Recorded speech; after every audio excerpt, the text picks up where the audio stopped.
Olá, este é o Catedrático Podcast, o podcast do conhecimento, do saber, da ciência, da pesquisa e da história.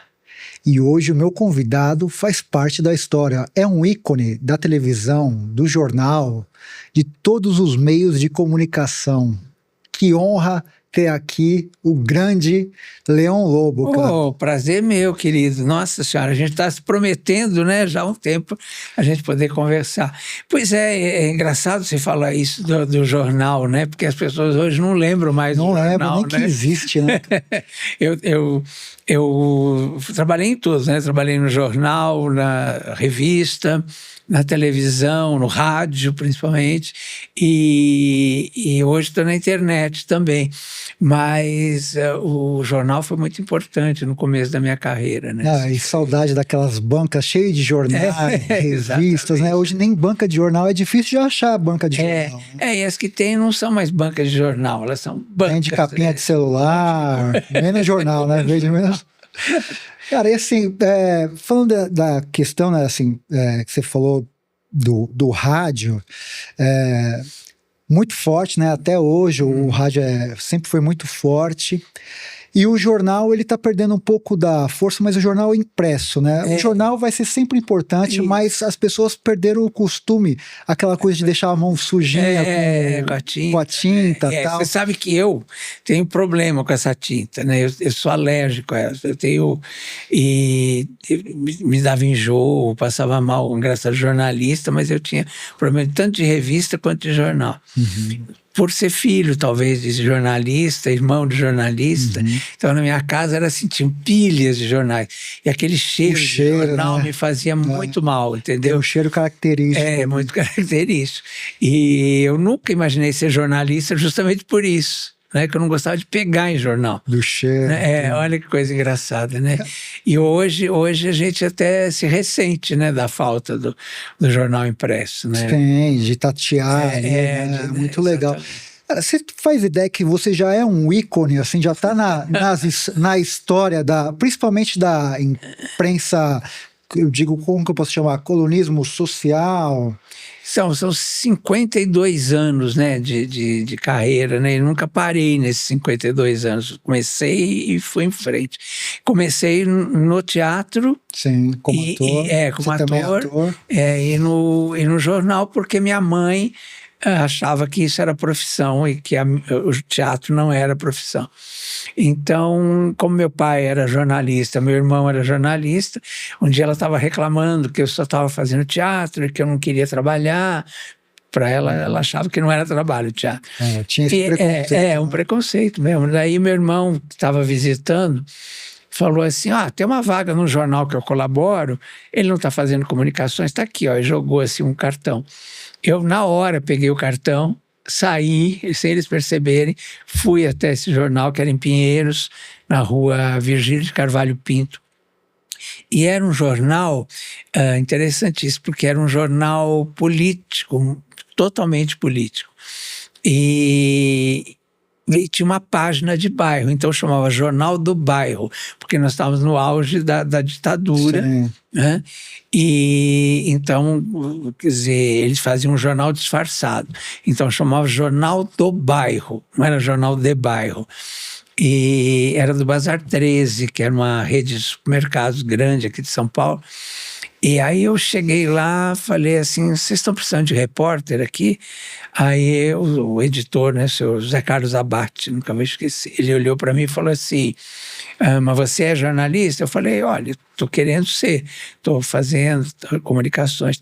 Ele falou, bom, então vai lá e cozinha essa matéria. E eu perguntei assim, bom, se o senhor me explicar o que é cozinhar uma matéria... Pôr na panela? Aí ele falou, você quer ser jornalista, não sabe o que é cozinhar uma matéria? Eu falei, não, mas se o senhor me explicar, eu aprendo. Aí ele falou, bom, tem 80 linhas, mas só cabe 20 na página. Então, deu para entender? E olha, tem que manter a essência. Falei, tranquilo. Sentei, um dedinho no teclado e outro assim sobre a perna. Aí uma voz lá atrás na redação virou e falou assim, jura que você vai ficar com essa mão em cima do joelho, só um dedinho no teclado? Eu olhei assim de lado e Catando livro, né? Até hoje. E aí entreguei. Quando ele entreguei, ele falou: ué, você não falou que não sabia o que era cozinhar a matéria? Tá ótimo. Aí eu falei: o senhor me explicou. Ele falou: pode começar segunda-feira? Foi assim. Aí uma semana depois, ou duas que eu estava lá, esse colega que estava lá atrás, que falou da minha mão no joelho, me chamou para tomar um refrigerante num bar em frente e falou: olha, eu te chamei aqui fora porque ficaria deselegante falar lá dentro, mas você está trabalhando por 4. Saíram 4 repórteres e você substituiu os 4. E você está dando conta de fazer as matérias dos 4. Isso é uma sacanagem. Você está tirando emprego de 3. Então vai com mais calma. Ele falou: não podia te falar isso lá dentro do jornal e tal. Eu falei: entendi. A partir desse dia eu comecei então a ir mais calmo, a demorar mais nas entrevistas e tal. E aí começaram a contratar outros e tal, né? E foi muito legal, foi uma escola mesmo. O Jornal do Bairro, para mim, foi uma super escola, porque o jornal, ele, além de ser um jornal político, então eu trabalhei com Carlos Brickman, com Augusto Nunes, com Reinaldo Lobo, meu irmão, que eram pessoas assim já famosas na área e tal. E a Regina Penteado, que na área de variedades era muito também conhecida e tal. Assim, grandes jornalistas todos, né? E o Marco Antônio Rocha, o Joelmi Betting colaborava, quem mais? Nossa, grandes nomes, Maria Rita Kell, né? Estão aí, alguns ainda estão aí. E aprendi muito. E além disso, o jornal, ele era uma criação do Raduan Nassar, que é um super escritor e tal, ganhou prêmio com Lavoura Arcaica, né? E ele amava o jornal. Era uma coisa dele, a família era do comércio, né? Do Bazar 13 e tal, e ele era o intelectual da família. E ele tinha paixão, aquele ali era o brinquedo dele, então ele bordava esse jornal. Era uma coisa impressionante, os títulos eram super caprichados, as matérias eram, né, lidas, relidas, super bem escritas. Então eu aprendi muito, muito ali. Foi a minha escola mesmo de jornalismo, né? Depois eu fui fazer Casper Libero e tal para ter o diploma, mas comecei ali, aprendi tudo ali, né? Foi fantástico. O próprio José Carlos Abate, esse meu amigo Ernest Paul Eckhart Weber, que era um alemão, que depois ele virou um dos editores também do jornal, e lá eu fiquei 5 anos. Aí quando ele começou a acabar a ditadura, né, já estava no governo Figueiredo e tal, eles resolveram transformar o jornal num jornal mais comercial. Não tinha mais o sentido, aquela coisa política e tal que eles faziam. Então, eles venderam, aí virou um concorrente do Shopping News. Aí eles venderam o jornal para o Shopping News, que começou a pressionar para comprar, e foram abrir um jornal em Brasília. E eu ia para Brasília. Eles me ofereceram uma casa com piscina, só que eu ia ter que dividir essa casa com o diagramador, que também ia. E que era um rapaz que era até meu amigo e tal, mas que era heterossexual, era meio beberrão. Aí eu pensei, falei: como é que eu vou dividir a casa com uma pessoa, né, que tão diferente de mim? Primeiro que eu sou gay, enfim, aí o teatro lá em Brasília, eu via que o teatro ia ou do Rio ou de São Paulo, não tinha um teatro lá, um grupo de teatro e tal. Aí eu falei: o que eu vou fazer nessa cidade? E o que mais me impressionava eram as fotos que vinham de lá, porque a gente já começou a fechar o jornal de lá aqui.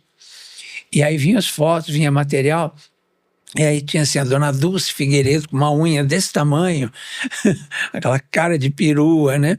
E aquele bando de militar. Aí eu falava assim: gente, o que eu vou fazer nesse lugar, né? E aí não quis ir. Aí no último dia, eles estavam fechando a redação, fechando o prédio e tal, iam entregar o prédio. Eu fui lá e falei: Raul, eu não vou para Brasília. Mas como? Tá tudo certo e tal. Eu falei: não, mas não dá, eu não vou conseguir. E aí ele falou, bom, então corre lá no RH, porque eles estão desmontando até o RH. E eu corri lá, fui demitido. A hora que eu abri as gavetas para tirar as minhas coisas, comecei a chorar, porque era meu primeiro emprego, eu era muito garoto, né? E aí tinha um colega ainda fechando uma matéria ali na mesa do lado, e era o Pedro Outram, sobrinho do Paulo Outram. E ele sabia muito da minha ligação com teatro, essa coisa toda. Então ele virou e falou assim, ué, tá chorando por quê? Não foi você que pediu para sair? Eu falei, fui, mas enfim, é meu primeiro emprego, eu não sei para onde eu vou agora, o que eu vou fazer. Ele falou, por que você não vai no Jornal da Tarde? Lá eles estão precisando de um repórter na área de variedades, não é o que você gosta? Aí eu falei, não, mas lá não posso trabalhar, que meu irmão trabalha lá, e ele disse que não pode ter parente. E aí foi uma coisa muito engraçada, porque ele falou, não existe essa regra lá. Tem até contínuo lá, que tem irmão lá, trabalhando. Aí eu falei, mesmo? Já imediatamente saí, fui lá no Estadão, cheguei lá, fiz um teste, eu fiz uma matéria sobre a campanha da Kombi, que estava acontecendo em São Paulo e tal, e que estava tudo na minha cabeça já. E aí eu fiz uma matéria, entreguei, eles me aprovaram isso no RH ainda. Aí mandaram subir, aí fui até a redação, já fui contratado. E foi assim, aí fiquei 13 anos no Jornal da Tarde também, que foi outra... Você marcou a época. Grande escola, né? Era um jornal importante de São Paulo, né? E assim, trabalhei também com grandes nomes, né?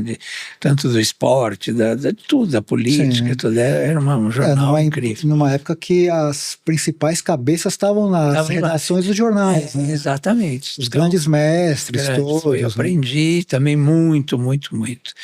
E aí fui... Né, fiquei, aí eu já era jornalista, aí eu fui fazer a Casper Libero para ter o diploma e para, vamos dizer, ter um pouco de técnica, né, então, e foi maravilhoso também.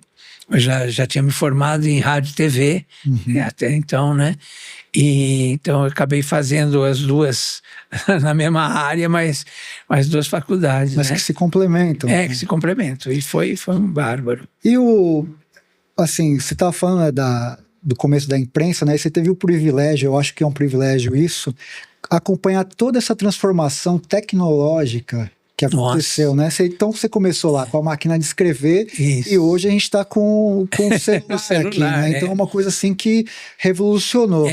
Mas em termos do ofício do jornalista, o que mudou, Leão? Você acha que o que você fazia lá no Jornal do Bairro e o que você faz hoje, com a apuração da notícia, tudo, isso mudou? Ou só a ferramenta mudou? Acho que mudaram algumas coisas, mas, por exemplo, hoje eu fico vendo aí o Bom Dia São Paulo, o SP2, SP1, essa coisa de entrevistar o morador, e entrevistar o político para saber, olha, da resposta da Sabesp, né? Isso é o que eu fazia lá no começo, né? Que eles chamavam de amassar barro mesmo, né? Eu lembro que eu conheci o Paulo Marcum, ele fazia a mesma coisa para a Folha de São Paulo. Ficamos amigos ali quando a gente chegava ali no buraco local de rua, no local do problema e tal, né? E na verdade o que se faz é a mesma coisa. Eu acho que a base do jornalismo, quer dizer, a busca da verdade, essa coisa continua igual, né? Hoje tem esse problema sério da fake news, né? Que isso é como é que eu vou dizer, uma praga, né? É uma praga, um erro, né? Que virou recorrente, né? E hoje você convive com ele como se fosse uma coisa normal, né? Eu acho que esse foi o grande problema, né? Agora, a informação é informação, quer dizer, ela continua a mesma, né? O quem, como, onde, por quê, né? É a base do jornalismo e eu acho que isso continua. E claro que hoje com a televisão, quer dizer, hoje não, mas sempre, né, a televisão, ela tem um dom de dar informação. Acho que quando ela dá informação é perfeito, mas há uma tendência ali a como é dada a informação, né? E aí eu acho perigoso, né? Você fala assim, os conteúdos das emissoras. Eu falo sempre para as pessoas, tem que assistir todos os telejornais para você tirar pelo menos um pouco perto da verdade. Porque hoje em dia, inclusive, como as televisões são comerciais, todas elas praticamente, e mesmo a TV Cultura, que deveria ser mais isenta, por pertencer ao governo, mas é sempre ligada ao partido que está no poder. Sim, com viés. Então tem sempre esse viés aí. Então sempre a notícia é conduzida de um jeito, e principalmente os comentários são conduzidos de um jeito a induzir, né, o telespectador ao interesse do dono da emissora ou do governo que está no poder e tal, né? E isso sempre me incomodou muito no jornalismo, e principalmente no jornalismo da televisão, né? Eu acho que isso é que é complicado. Mas o resto é o básico, né? Jornalismo é jornalismo, é a busca da informação, é a busca da verdade, né? Eu acho que é isso. Aí você estudou, acho que talvez na maior faculdade de comunicação, que é a Casper Libero, né? Que formou grandes nomes do jornalismo brasileiro. O quanto foi importante para você, né? Você falou dessa sua preocupação, apesar de você já estar trabalhando naquilo, você procurou o diploma, procurou a técnica, procurou se especializar. E hoje que a gente vê é muita gente falando, não precisa mais de diploma de jornalismo. Tem até essa questão de se é obrigatório ou não, enfim. Qual que é a importância, para quem estiver assistindo aqui e quiser fazer jornalismo, assim, de ter essa formação técnica no jornalismo para poder exercer essa profissão? Eu acho que é fundamental, né? Porque a técnica, ela te dá a segurança, né? Como repórter, como comentarista, como o que você escolher no jornalismo, quer dizer, a técnica te dá a segurança, a base, para você saber que você está fazendo certo. Né? Tem limites, tem coisas que não dá para fazer, principalmente na televisão, que fala, e hoje em dia é engraçado, porque todo mundo quer começar na Globo, né? Sim. E eu comecei em um jornal pequeno, você vai indo, você vai crescendo.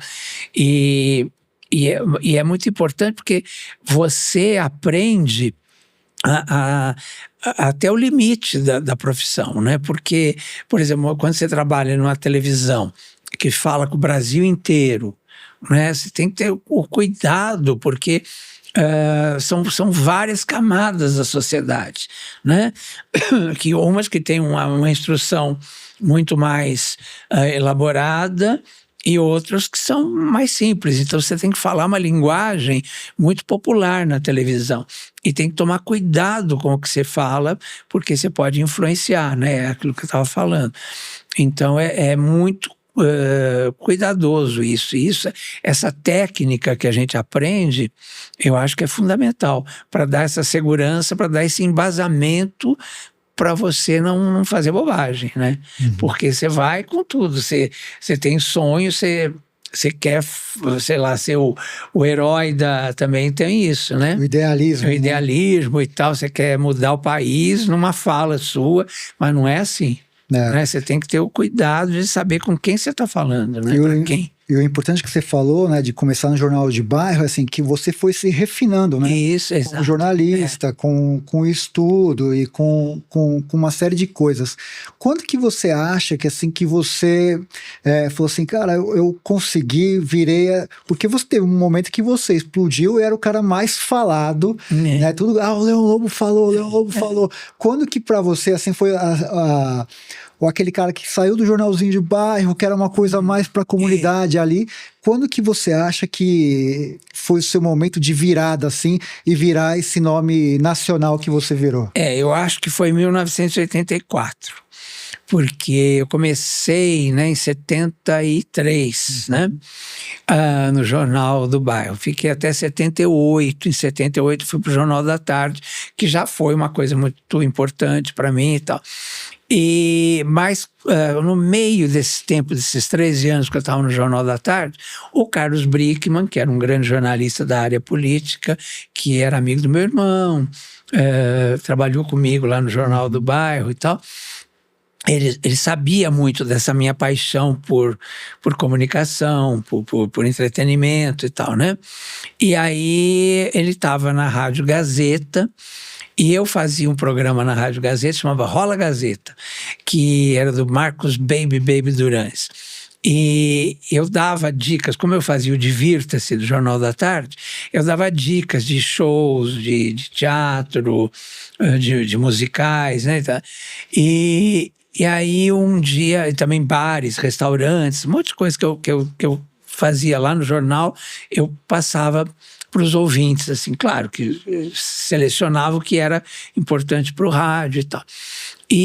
Só que eu fazia de casa, por telefone. Uhum. E aí o Carlos Brickman fazia no estúdio, falando de política, ele e o Rodolfo Konder, que também foi meu professor Sim. na FAAP e tal, maravilhoso. E aí o Brickman um dia, assim, entrou no ar quando eu estava no ar e falou assim, ó, garotinho, preciso falar com você fora do ar. Quando acabar o programa, posso te ligar? Falei, claro. Aí, quando acabou o programa, ele me liga e falou, estou assumindo amanhã a Folha da Tarde. E eu queria você como colunista e crítico de televisão. Aí eu disse assim, mas não tem o Ferreira Neto? Aí ele falou, não, Ferreira Neto é o Ferreira Neto, eu quero uma coluna de televisão. Deu para entender? Eu falei, deu.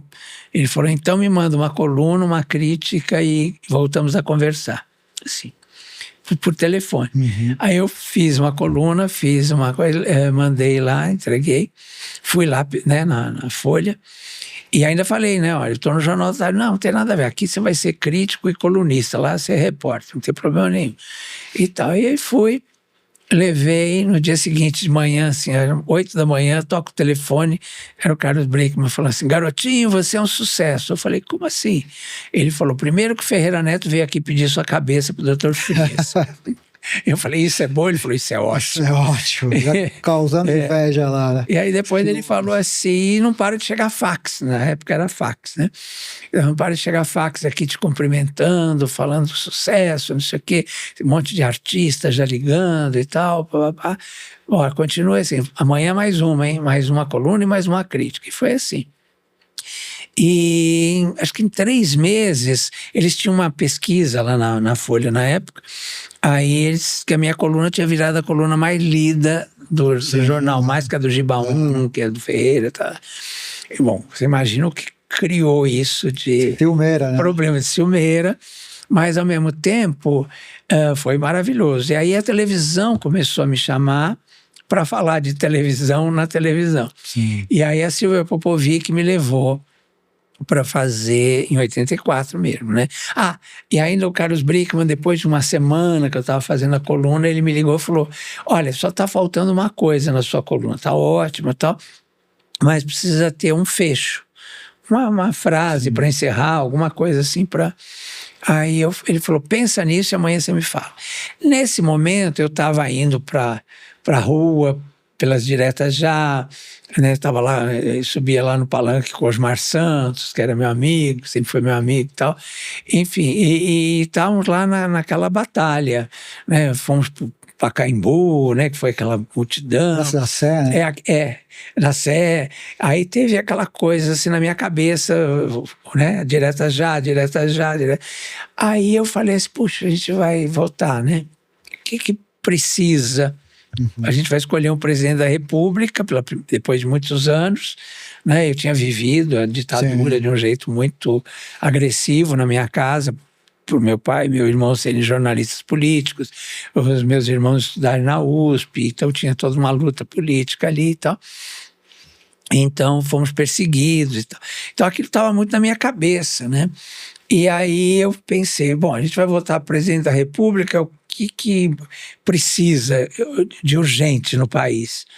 Aí eu pensei assim, bom, comida na mesa do brasileiro, educação, saúde, pensei em coisas básicas. Aí eu falei, como é que eu posso traduzir isso numa palavra? Aí veio dignidade. E aí eu, né, já estava na cabeça, então veio dignidade já. E aí mandei assim, ele, ótimo, ótimo garoto, não sei o que. Aí a Lolita me ligou, Lolita Rodrigues, aí me liga a Nair Belo, me liga a Hebe, todo mundo dando os parabéns, adorei essa frase, vou usar, não sei o que, blá, blá, blá. E, bom, a partir daí virou, então, um acontecimento slogan, mesmo. E aí a Silvia Popovic, que era muito antenada, tinha trabalhado no Jornal da Tarde também e tal, a Silvia Popovic me chamou para fazer o Canal Livre para falar sobre colunismo. E eu cheguei, era uma mesa como essa aqui, comprida, ela sentava ali, só que ela era oval. E eu sentei aqui, me puseram sentado aqui, eu cheguei atrasado, a moça estava me maquiando ainda e tal. De repente, ela já abriu o programa e falou assim: Leão Lobo, vou começar com você, porque sua coluna está muito discutida, está muito lida. As pessoas te xingam muito porque você fala mal delas. Assim, de cara. Aí eu falei, xingam. Hoje, por exemplo, quando eu liguei minha secretária eletrônica, estava assim, você é bicha, você é bicha, você é bicha, até o final da fita. Os haters, eles se manifestavam naquela época pela secretária ou cartas. Exato. Aí eu falei, e era o fã-clube da Xuxa, me xingando porque eu critiquei, falei que ela era uma bobagem e tal. Isso alguém lá na ponta da mesa... que não deu tempo de eu olhar, né? Eu só fiquei assim olhando para a Silvia aqui, e aí era o Enio Mainardi, aquele publicitário, que na época era muito badalado e tal. Ele virou e falou assim, e você é? Eu virei assustado assim, falei, o quê, viado? Sou.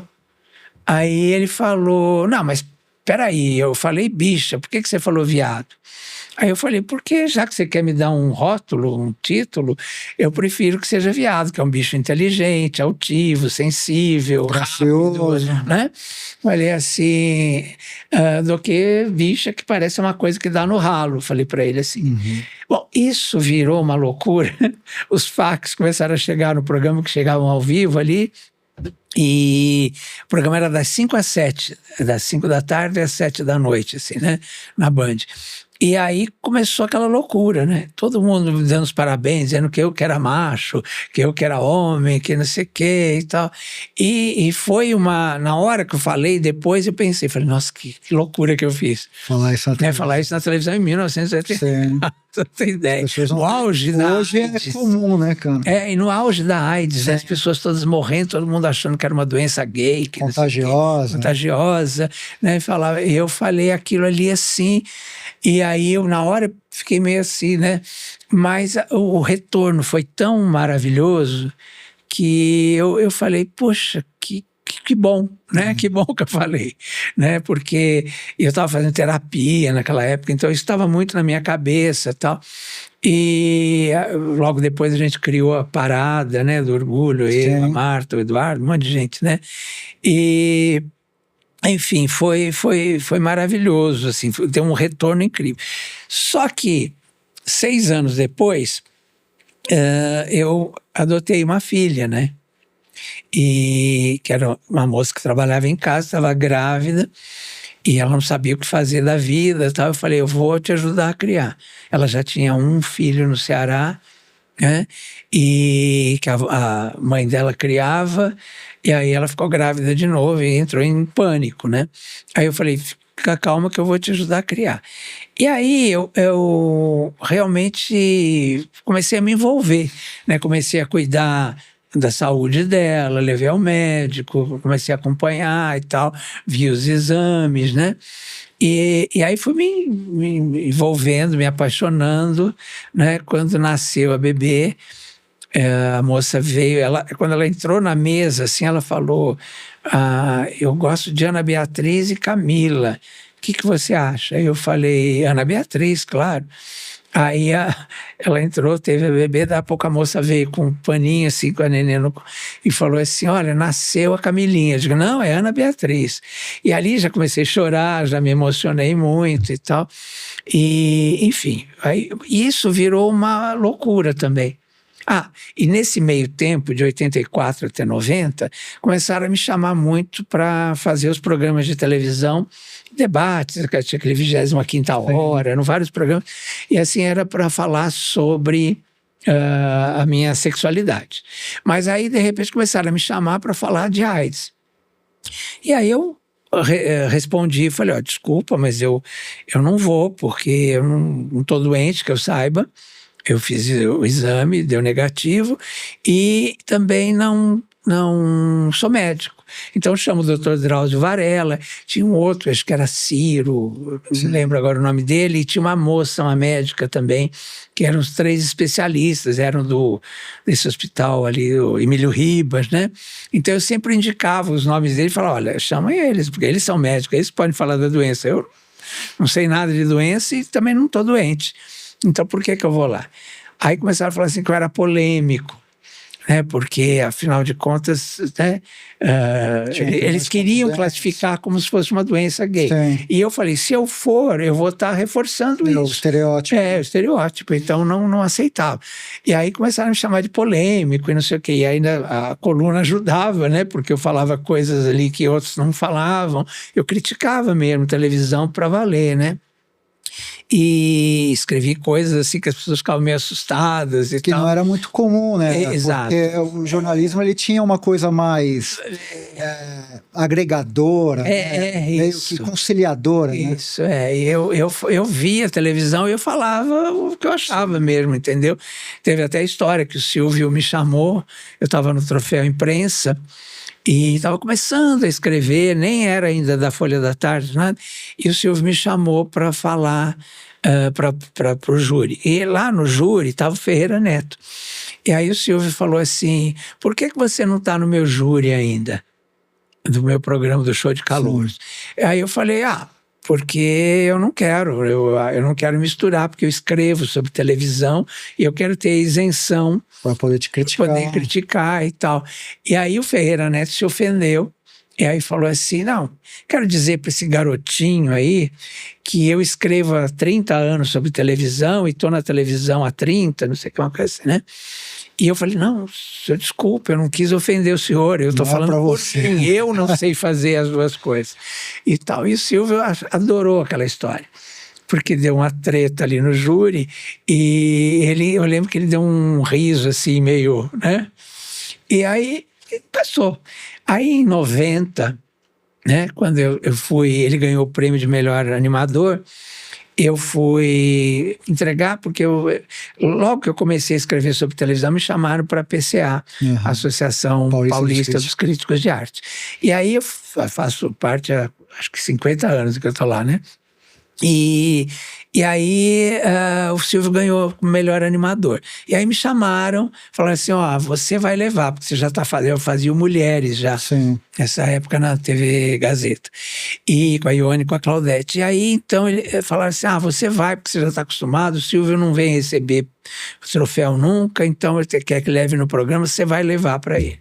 Porque você já sabe falar, porque a gente não sabe, porque jornalista é meio tímido, né? E aí eu topei. E aí, quando eu estava no júri, no camarim, eu vi ele brincando com a Elke. E aí ele começou a falar, a Elke falou assim, é um tesão, patrão. E aí ele falou assim, não, pode falar tesão aqui. Tesão é uma palavra muito forte, não pode, porque é família, porque não sei o quê, toda aquela conversa.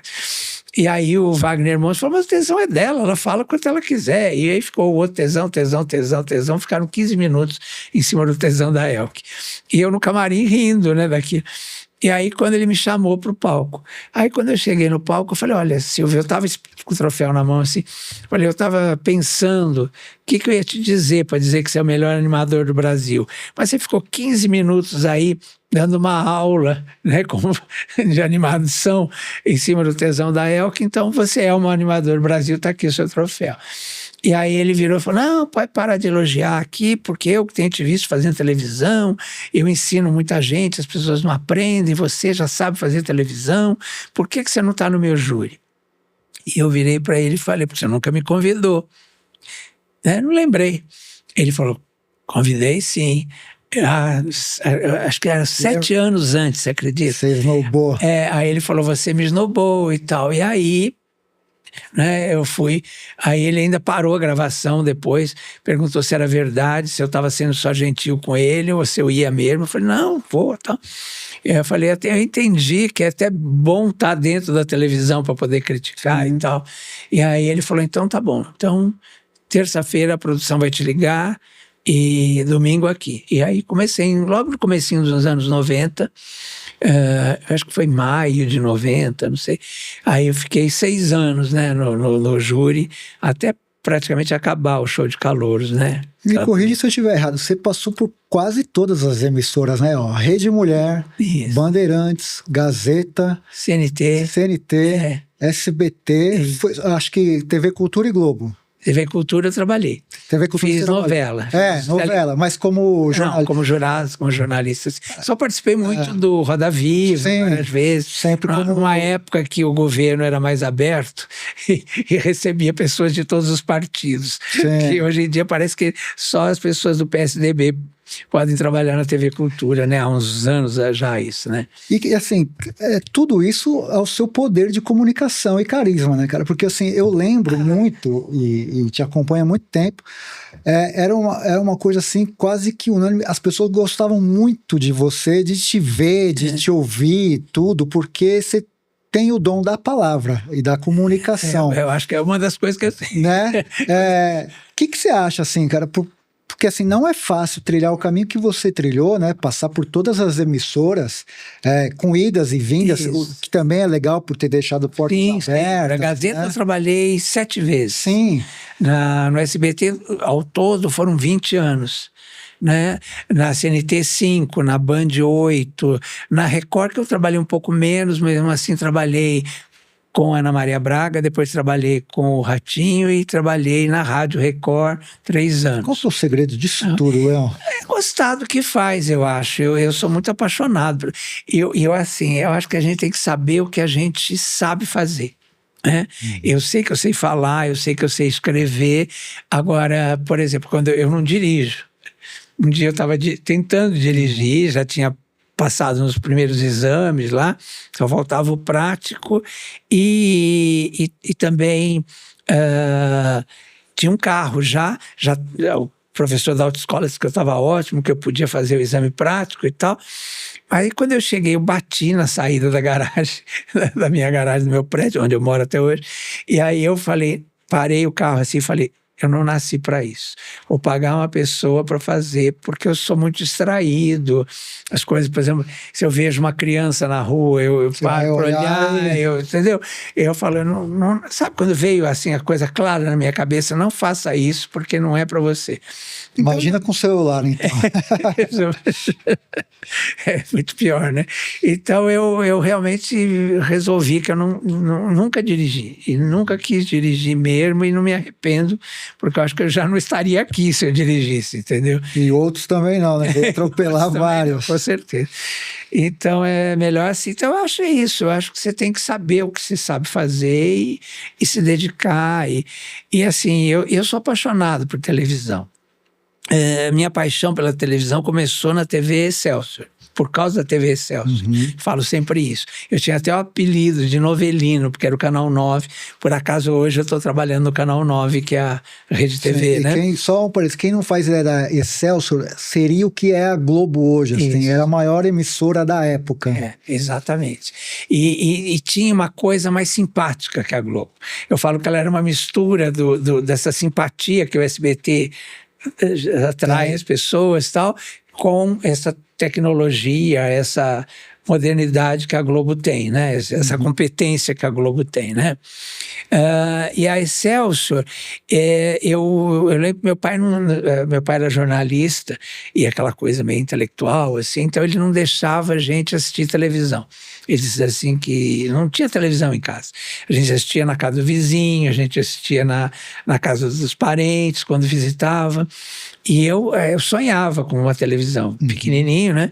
E aí um dia eu chego em casa, tá um cara montando uma televisão, meu pai ganhou essa televisão, foram entregar lá, e estavam montando. E eu lembro que eu olhei, era uma cena do Tarcísio Meira com a Lolita Rodrigues, imagina a minha emoção depois de escrever sobre eles, né? E a Arlete Montenegro, que é minha amiga até hoje também. E quando eu olhei aquilo, eu falei, é isso que eu quero ser na minha vida, entrar nessa caixinha e contar histórias para as pessoas. Claro que esse pensamento evoluiu, eu percebi que eu tinha que estudar teatro, né, para poder trabalhar lá na televisão e tal, mas e de repente uma época eu queria só fazer teatro e tal, mas era isso, e foi a TV Excelsior, porque eu achava de uma perfeição Sim. tudo aquilo que acontecia ali, e eu fiquei 2 anos, quando a Excelsior fechou, eu fiquei com um trauma, que eu vi, entrou Ferreira Neto, que ele era o diretor na época, junto com a polícia, com os cachorros da polícia e os soldados, e lacraram as câmeras. Era uma coisa muito violenta, eu era um garoto, eu comecei a chorar quando eu vi aquilo, e aí eu fiquei 2 anos sem assistir televisão. Eu não conseguia olhar para a televisão. Até que um dia eu estou passando pela sala, eu ouço o Flávio Cavalcante falando assim, que tinha passado pela Excelsior e tal, ele falando, nossa, vamos receber essa estrela, não sei o quê, Leila Diniz. E aí eu parei e fiz assim, olhei, a Leila Diniz tinha sido uma das estrelas da Excelsior, e eu parei e fiquei vendo ela sentar lá no júri e tal, a partir daí eu comecei a ver televisão de novo, fiz as pazes. Acabou o luto. Acabou o luto. Mas foi uma coisa assim, eu lembro que durou 2 anos, entendeu? Eu não conseguia de jeito nenhum ver televisão. E é isso, então eu tinha coleção da revista Intervalo, desde o primeiro número, né? Tem até uma história, não sei se eu já contei em alguns lugares. Eu tinha 11 anos, eu fiz uma arte muito feia em casa, rasguei as calças do meu avô, cortei as calças do meu avô pela metade, porque ele tinha me batido na frente dos meus colegas com um estojo e tal, e eu estava com muita raiva e fui lá e peguei uma navalha e cortei as calças. E a minha mãe falou, isso foi coisa de criança, então eu não vou nem te bater porque eu já sei o que fazer. Assim como seu avô amava as calças dele, você ama aquela coleção do Intervalo. Então, é ali que eu vou pegar. Botou tudo no meio do quintal e botou fogo. Caraca. E eu chorava, mas eu chorava assim de tremer, assim. E falava assim, pode queimar, porque eu lembro tudo que tá aí, tá aqui, ó, tá aqui na minha cabeça. E até hoje as pessoas falam da minha memória, Isso é uma né? enciclopédia. Porque eu acho que foi isso, assim, meio que... Isso que eu ia te perguntar, assim, você é muito procurado, por exemplo, por estudantes que queiram fazer trabalhos, Eu até adoro. falar sobre você, como que é esse contato, e te procuram para falar o quê? Mais sobre a história da televisão, mais sobre a sua história, sobre o jornalismo. movimento LGBT e a minha história e principalmente sobre jornalismo e tal. Então, é tão legal que hoje eu, às vezes, onde foi agora essa semana, chegou uma produtora e falou assim, você não lembra de mim, né? Mas quando eu me formei, o meu TCC foi baseado na tua história, não sei o quê e tal, e hoje eu estou produzindo, estou aqui trabalhando, vários, entendeu? No tempo da Rádio Globo, eu fiquei 11 anos na Rádio Globo. Então era assim, pelo menos uma vez por semana, tinham 2, 3 alunos ali para dar entrevistas e falar, contar histórias. Isso é muito legal, né? Porque você acrescenta, né? A dimensão que tem, né, Leão? Você sente esse prazer, né? Eu, antes de trabalhar na televisão, trabalhei um pouquinho, assim, foi meu primeiro trabalho, foi primeiro como professor particular. Em casa, botei uma placa, eu tinha 14 anos, comecei a dar aula particular. Aula particular de português, matemática. Eu aprendi matemática, que eu tinha pavor, e eu aprendi quando eu repeti de ano, na 2ª série do ginásio. E aí eu teve um professor que me ensinou matemática, aí eu aprendi para valer. E aí eu passei a não ter mais medo, então passei a dar aula e cheguei até, não era babá, mas tinha um menininho que, olha que coisa mais engraçada, né? Eu morava numa casa maravilhosa, aquela casa dos sonhos dos meus pais, lá no Jabaquara, aqui no Jabaquara, que eu nasci aqui na Vila Mariana, e que nós estamos no estúdio na Vila Mariana. E eu nasci aqui na Madre Cabrini, e a gente foi indo mais para o Jabaquara. E eu morava lá no Jabaquara, uma casa assim, que ficava na avenida, uma casa linda, né? Que era a casa dos sonhos do meu pai e da minha mãe, e que derrubaram para fazer o metrô, a linha azul. E aí eu lembro que eu pus uma placa e comecei a dar aula particular. Porque eu me sentia inútil, sei lá, né? Então, e aí minha mãe apoiou, falou, não, pode pôr, tal. E aí vinha, eu dava aula particular. Aí um dia apareceu um casal, assim, dizendo, olha, nós temos esse menino, nós temos uma papelaria muito grande, que depende muito do nosso trabalho, nós não temos ninguém, então a gente precisa deixar. Ele sai da escola e nós não temos onde deixar o nosso filho. E a gente confia que você vai cuidar dele. Eu não sei por que eles me descobriram lá e foram. E aí eu fiquei tomando conta desse menino, eu passava a tarde fazendo exercícios da escola com ele, fazia lição com ele e tal, então, e ganhava já o meu dinheirinho. E a partir daí eu fui trabalhar num curso supletivo da aula de literatura e de gramática também, de português.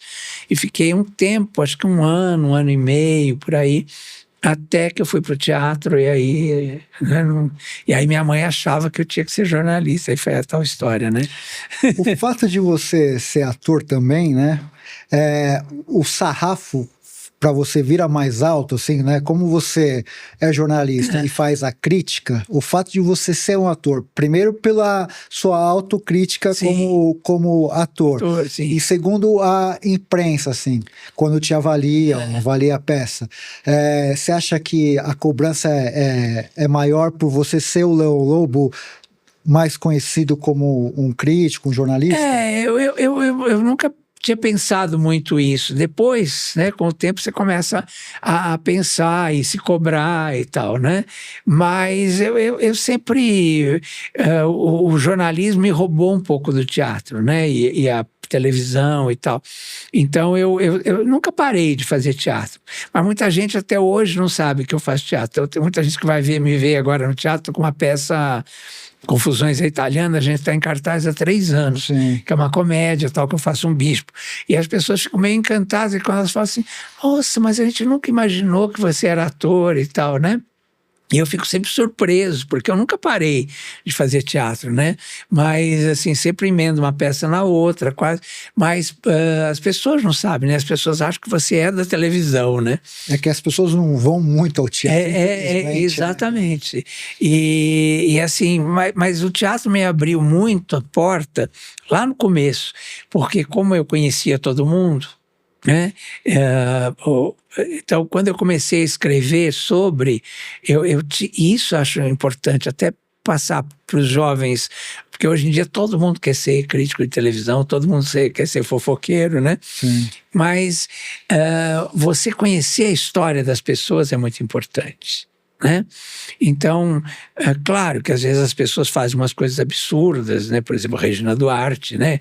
Que tinha uma imagem, que tinha uma coisa e de repente jogou tudo no lixo e tal, né? Porque quis, né? Mas enfim, mas de qualquer forma você tem que respeitar a história das pessoas. Mesmo a Regina Duarte, quer dizer, com todas as bobagens que ela fez... não apaga o que ela fez. Não apaga como o trabalho dela como atriz, né? Que na minha opinião é a maior atriz de televisão que eu vi na minha vida inteira. Eu acho que ela do Brasil. Não é? Mas é porque ela tem esse dom mesmo com a câmera que ela tem. Não tem outra. Aquilo que eu falo, né? Carisma é uma coisa que você não compra na farmácia. Né? Então, a Hebe Camargo vai ser sempre Hebe Camargo. Até hoje não apareceu uma outra apresentadora. Tem boas apresentadoras, mas nenhuma igual a Hebe, assim, com aquele brilho e tal, né? Então, a mesma coisa a Regina, quer dizer, existem outras, claro, Susana Vieira, Rosa Maria Murtinho, Eva Vilma, foram grandes atrizes de televisão, Joana Fon, né? Mas a Regina, eu acho, para mim, era a maior de todas. Então, uma decepção enorme. Mas, de qualquer forma, o que eu estava falando é isso. Eu acho que você tem que respeitar a história das pessoas. Quando você vai dar uma informação, né, você primeiro precisa... você ouvir todos os lados, né? Isso é fundamental. E segundo, pensar de que aquela pessoa, saber quem é aquela pessoa, né? Porque hoje eu vejo aí pessoas escrevendo sobre artistas, sobre celebridades, e falam umas coisas que falam assim, mas ela não sabe de quem ela está falando. Lendo, você já vê que a pessoa que está escrevendo ali não faz ideia do que é o... E isso é gritante hoje, né? Então, claro que tem grandes profissionais. Tem, como chama aquela menina que outro dia participou do Rio to See comigo? não é a blogueirinha... Ai, fugiu. Ela usa um nome... É uma jornalista mesmo, bacana. Ela usa... Ai, como é que chama quando é influenciador? Tem um nome... Influência? Né, mas tem um outro... ela usa um apelido, assim, como se fosse... fugiu agora, desculpa, meu Deus do céu. Depois a gente mas enfim, mas é uma menina bárbara, entendeu? Que tem conhecimento, que tem base no que ela faz, né? É blogueirinha. Tem a blogueirinha e tem a, como é que chama a outra? Não, a blogueirinha é aquela, é o rapaz lá, né? Que faz a blogueirinha. Então, ela é uma coisa parecida, assim, e que eu conheci lá no Rio to See, e fiquei encantado com ela, porque você vê que ela realmente tem conhecimento, ela sabe o que está fazendo. Então, ela pode... Ela usa um nome, assim, tipo blogueirinha, que não é blogueirinha. E... Ai, tá na minha cabeça agora. Logo aparece. Relaxa que depois vem. E aí, enfim, são pessoas e pessoas, porque hoje em dia todo mundo escreve, né? Que eu acho legal, porque eu acho que isso é da democracia. Sim. Todo mundo tem direito a falar o que quiser e tal. Só que é preciso ter responsabilidade. Eu acho que a diferença é essa, né? Você tem que ter responsabilidade com o que você fala e sobre quem você fala e tal, né? Porque não dá para sair macetando sem ter conhecimento, sem ter respeito, sem ter informação mesmo, né? Então, eu acho que esse é o grande diferencial. É difícil você separar hoje o joio do trigo. E, pior, isso eu acho importantíssimo falar. Tem colegas jornalistas, né, que não têm o menor escrúpulo, né, hoje em dia. E isso é ruim porque depõe não contra mim, contra a classe. A classe, entendeu? Por exemplo, você pegar uma informação, comprar uma informação, que eu já acho um absurdo comprar uma informação. E aí você compra uma informação de uma prostituta que diz, eu transo com o marido tal cantora. Aí você vai para a cantora e fala, ou você dá a notícia ou eu dou. Aí ela foi lá e acabou o casamento. Sabe, isso para mim não é jornalismo, isso é qualquer outra coisa. Depois compra uma informação de uma enfermeira, né, que não devia nem ser chamada de enfermeira, que passa uma informação da intimidade de uma paciente. Que foi operar, que fez o aborto, que não sei o que, daí você vai e tenta acabar com a carreira de uma jovem atriz, né? Sabe, isso para mim não é jornalismo, isso para mim é qualquer outra coisa, que beira, né, alguma coisa não bacana, não legal, né? Para não ser...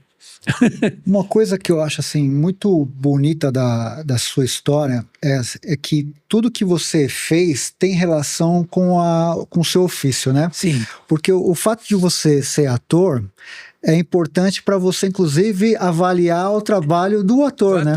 O Boni tem uma frase dele que é assim, eu preciso saber operar a câmera para poder cobrar o câmera. Isso. Né? Ele trabalhar em todas as áreas para poder entender toda aquela mecânica da profissão. Então você é ator, é formado, né, tem anos de experiência, viveu muita coisa. Você não pensa, por exemplo, cara, assim, e a gente como estudante de comunicação tal, e a gente se ressente de falta de bibliografias, você não pensa em escrever a sua autobiografia contando todas essas histórias? Está escrevendo? Putz, que boa notícia, cara. Não eu, porque eu tenho muita dificuldade de escrever sobre mim, né? Então tem um rapaz, um jornalista que está fazendo, que fez o livro da Nani People. Sim, sim. E a gente está, inclusive ele acabou de me ligar aqui, segunda-feira, 15 horas, a gente se reúne de novo e tal, porque... todo mundo me cobra isso, né? Porque se você viveu a história disso tudo, né? A gente está falando o quê? De 5 décadas na imprensa, né? Então, eu fui amigo de Elis Regina, fui amigo do Gugu, fui amigo da Hebe, fui amigo da Dercy Gonçalves de frequentar a casa, sabe? São muitas histórias. Testemunho ocular da história. Né? Muita coisa. E fora a minha vida e a minha experiência de como LGBT, tudo isso, eu acho que é importante passar isso, porque eu sou de uma época em que a gente apanhava na rua. E não era só travesti que apanhava na rua. Eu vi amigas minhas que eram travestis que vi morrerem, vi serem espancadas, e fui espancado também, né, várias vezes. E algumas vezes, né, felizmente não tantas, mas enfim, mas vivi esse outro lado, né, da questão. E eu lembro que depois, nos anos 80, já comecei nos anos 80, que aí os gays começaram a ficar bombados e tal, aquela coisa de Nova York. E eu pensava assim, falei, nossa, o gay tá na moda, né? Eu falava isso, quando passar a moda? Aí rapidinho veio a AIDS. E a moda passou rapidíssimo, né? Eu hoje me preocupo, por exemplo, quando eu vejo... O Brasil é muito dessa coisa de modismo, né? Eu fico muito medo quando eu vejo hoje... Você vê a televisão, são tantos atores negros maravilhosos, né? E eu fico olhando e falando, gente, onde estavam esses atores negros até outro dia, né? Que a gente não via, né? E é importante a gente parar para pensar nisso. Eu falo assim, e aí realmente a mídia agora descobriu os atores negros, né? Mas eu tenho medo que em um determinado momento passe essa moda, sabe? Assim, foi uma conquista, né? É uma conquista, né? Hoje em todas as novelas tem que ter um casal gay, né? Mas me dá medo, entendeu? Porque eu vivi tantos momentos, né? Sim, de retrocesso. Eu até brinco, sabotagem. Quando eu tinha 28 anos, eu virei grupo de risco por ser gay, né? Hoje eu sou grupo de risco na Covid aí por ser velho. Eu falei, não aguento mais ser grupo de risco. Você estava sempre no fio da navalha, sempre... né? Então eu me vivi isso sim, na pele, né? Então eu acho, realmente eu acho importante. Meu afilhado, ele também está fazendo jornalismo, e ele é tão bonitinho que ele fica meio encantado assim, com as referências, de vez em quando ele vê uma coisa no YouTube que eu participei, algum momento e tal, e ele fica recolhendo tudo. Ele foi até pesquisar na biblioteca as minhas colunas e tal, e aí ele fala, tem que escrever o livro, papi, né? E aí agora eu estou escrevendo. Que bom, porque é uma grande notícia para quem ama comunicação, ama televisão, ama essa indústria toda, né, que move o país, a memória, enfim, uma série de coisas. Você pretende colocar tudo, não vai ter tipo uma autocensura. Todas as histórias que você viveu em relação à imprensa, às notícias, as coisas boas, as coisas ruins, você falou da questão, né, que é uma questão muito difícil, né, esse meio artístico de sobrevivência, né? Você falou quando você começou a se destacar a ciumeira que tem no próprio ambiente, quer dizer, você é um sobrevivente, né? Sim, sobrevivente, em vários sentidos. Total. Né? Da AIDS, inclusive, porque eu, na época, eu nunca tinha ouvido falar em camisinha. Era uma chaga que assustou o planeta. Eu tinha 20 e poucos anos, né, quando começou. O primeiro caso de AIDS que eu tenho notícia foi muito antes do Marquito, lá que todo mundo fala, porque era um estilista, era um cara conhecido, mas eu tinha um ator que trabalhava comigo, um menino que eu tinha sido professor de interpretação dele, e aí ele foi trabalhar com a Dercy, e depois ele brigou com a Dercy e veio trabalhar comigo. E nós estávamos fazendo uma peça da Leila Assunção, chamava Sobrevividos, e um dia nós estávamos em Santos fazendo um espetáculo no Teatro Municipal de Santos. Aí ele começou a passar mal no camarim, e eu lembro que eu entrei no camarim, ele me chamou, porque ele confiava muito em mim, e ele pegou minha mão, eu lembro que ele enfiava a unha, assim, de dor que ele sentia, e era uma coisa assim, que eu nunca vi alguém sentir tanta dor. E eu peguei ele assim no colo, nós pegamos e fomos levar para a Santa Casa da Misericórdia lá de Santos. E aí chegaram lá e falaram assim, olha, a gente não sabe o que é. Aí mandaram ele pro HC aqui. Aqui no HC, eu fui lá depois, eles disseram que era catapora no músculo. Olha que loucura. Era tipo... Era uma coisa desconhecida, né? As pessoas falam da Covid, mas se assemelha um pouco, que era um fato novo, né? Novo demais. E aí ele faleceu logo depois, aí logo depois o namorado dele faleceu, entendeu? E ninguém sabia o que Você era não podia, falavam que não podia nem beber no mesmo copo, exato, né? Exatamente. Não, saliva. Saiu os jornais, saiu peste gay, não sei o que. Então a gente viveu isso tudo, né?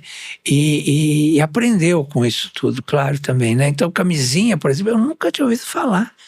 Entendeu? Nunca ninguém me falou sobre. Por isso que eu acho tão importante educação sexual na escola. Né? Uhum. Porque, imagina, eu tinha 25, sei lá, quando começou essa coisa da AIDS, eu não sabia, nunca tinha ouvido falar nisso, eu transava.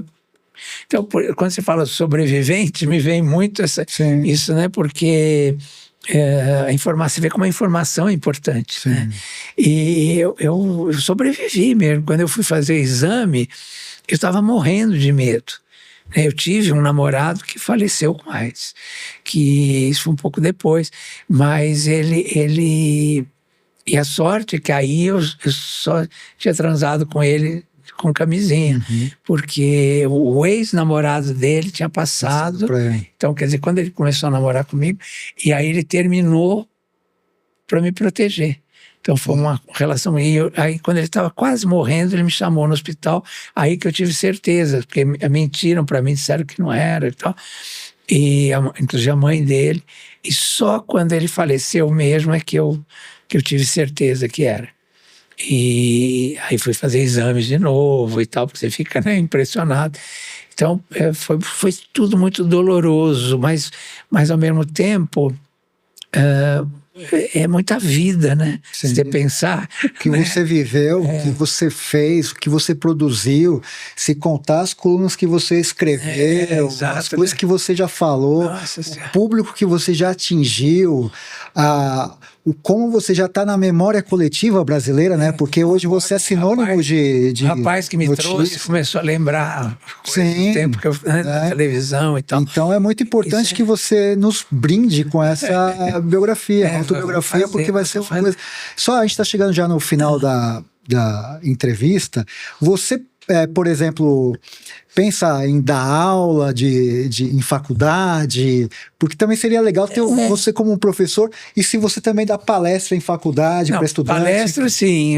Aula, não sei nem se eu tenho tempo, né, para fazer. Sabe que eu estou aposentado, né, mas eu continuo trabalhando, estou no TV Fama e estou querendo mais. Né? Então, não sei se eu teria tempo para dar aula, mas palestra eu faço muito. Fiz essa agora lá no Rio de Janeiro, foi maravilhoso e tal. E adoro fazer isso, passar informação para as pessoas, né? Acho que é quase uma missão, assim, né? Eu gosto de fazer isso, tenho paixão. Agora, sei, pode ser, né? Já pensou que eu dou aula Lobo como um professor numa aula, uma matéria de jornalismo? Eu dou aula de interpretação, assim, mas eu trabalho numa agência de modelos há 38 anos. Então, tem muitos modelos que querem ser atores depois. Então, eu dou uma aula inicial, assim, do que é a arte de interpretar para iniciantes, entendeu? E aí é muito legal. O retorno que eu tenho nessas aulas é sempre... Nossa Senhora, eu quase choro cada aula que eu termino, assim, porque eles aprendem, eles ficam, se perceber a sede de saber mais, né, das pessoas, isso é lindo, né? É muito bom. Leão, cara, que privilégio ter você aqui, obrigado, uma honra, cara, você tá assim na galeria, na prateleira dos grandes nomes da televisão, não tem como não deslocar você de outros caras assim como Valmor Chagas, Tarcísio, porque você faz parte da história da televisão, do audiovisual, e foi uma aula, foi um brinde assim a todos que vão nos assistir aqui com essa sua história e feliz que você vai lançar. Vamos, acho que o ano que vem. Essa autobiografia. E deixa aí suas redes sociais, como que faz para você falou do TV Fama, também tá no UOL. Não tô. Saiu, né? Saiu do UOL. Saí. Você fez sucesso lá no UOL também, que foi muito bem legal. Eu assistia as coisas que você escrevia lá, de artistas também. Dê seu recado e... Então, bom, o Instagram é @LeonLoboTV. O Facebook, que aliás eu tenho muitos seguidores no Facebook, quero agradecer inclusive, Leão Lobo Oficial. Leão Lobo Oficial. E tem o X, né, agora, @Leão_Lobo. @Leão_Lobo, é isso. É isso, gente. Esse é o Catedrático Podcast. Vocês conheceram uma faceta muito peculiar do Leão Lobo. Você vê que o cara se formou, estudou, leu, fez uma série de coisas para chegar onde chegou. As coisas não são assim tão fáceis, gente. Tem toda uma trajetória legal. E essa é uma trajetória que inspira muita gente.